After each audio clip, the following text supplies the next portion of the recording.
महावीर प्रसाद द्विवेदी जो हैं वह इस काल का एक नाम देखते हुए आधुनिकरण रूपों में रख दिया बीजोपन काल।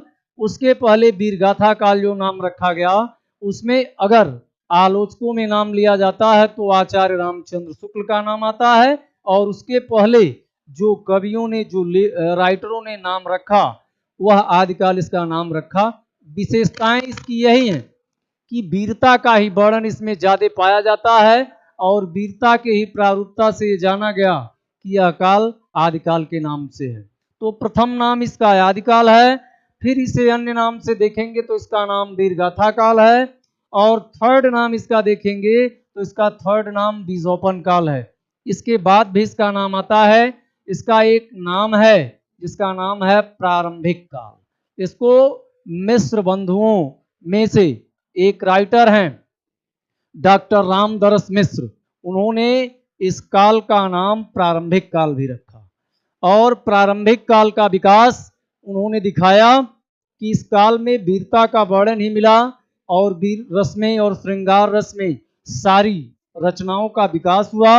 इस नाते इस काल का नाम उन्होंने प्रारंभिक काल भी रखा।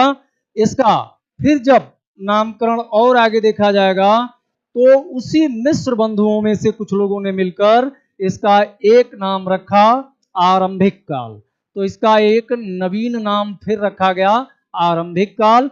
इतने नामों के आधार पर इस काल का विकास।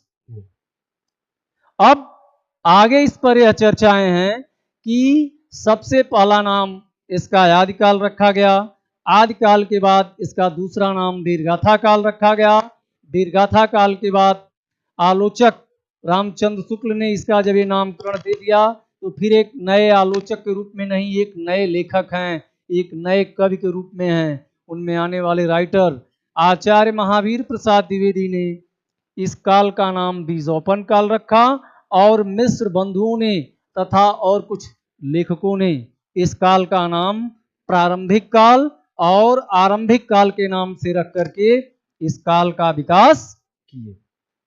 नेक्स्ट पॉइंट में अगर हम और आगे इसमें बढ़ते हैं तो इस काल में सबसे पहले ये देखा जाता है कि किस भाषा का विकास हुआ।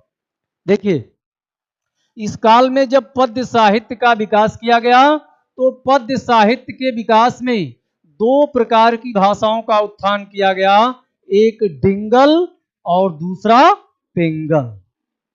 एक डिंगल भाषा है और एक पिंगल भाषा है।